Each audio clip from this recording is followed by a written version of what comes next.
Je ne sais si vous êtes comme moi, mais moi, dans les éblouissantes vidéos de Bill Viola, je vois des citations d'œuvres picturales plus ou moins connues.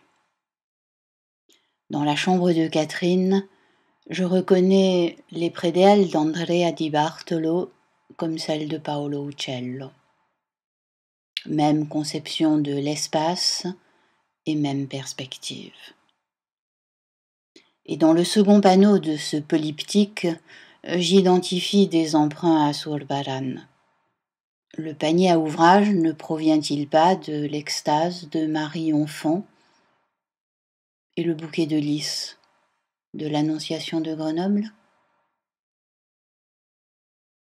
Dans le quintet de l'étonnement, je retrouve le jeu de main du couronnement d'épines de Jérôme Bosch, ainsi que la composition de l'adoration des mages de Mantegna ou de la Madone entourée de deux saintes de Giovanni Bellini. Même éclairage des visages et même personnages à mi-corps se détachant sur une surface noire.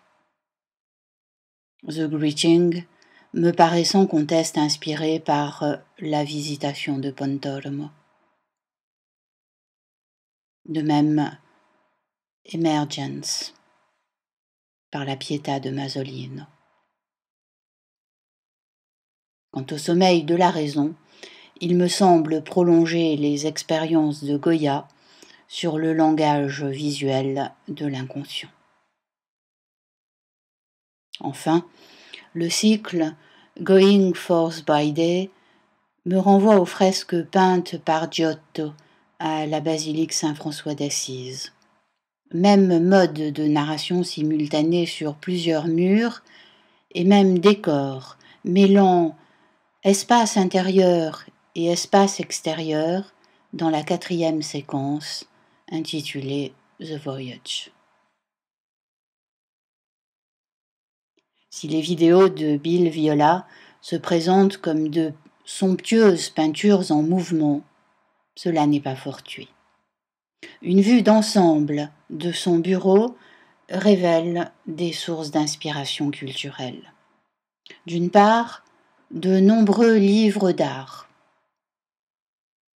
et de l'autre, des reproductions épinglées au mur, parmi lesquelles on reconnaît le couronnement d'épines, la Pietà, 3 chefs-d'œuvre de Pontormo, dont Véronique et le Saint-Suaire et la Déposition, le Christ et la Mater Dolorosa de Boots, l'une des annonciations de l'Angelico, la Vierge au rocher et des dessins de Léonard, le portrait de Luca Pacioli par Jacopo de Barbari, la jeune fille à la perle de Vermeer, 2 portraits de Saskia par Rembrandt.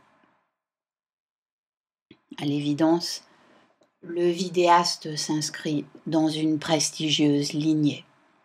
Il emprunte aux maîtres flamands et italiens format, sujet, décor, dramaturgie, artifices narratifs et expressifs. Mais il ne se contente pas de citer ni de solliciter la culture de ses observateurs. Son art n'a rien à voir avec un quiz.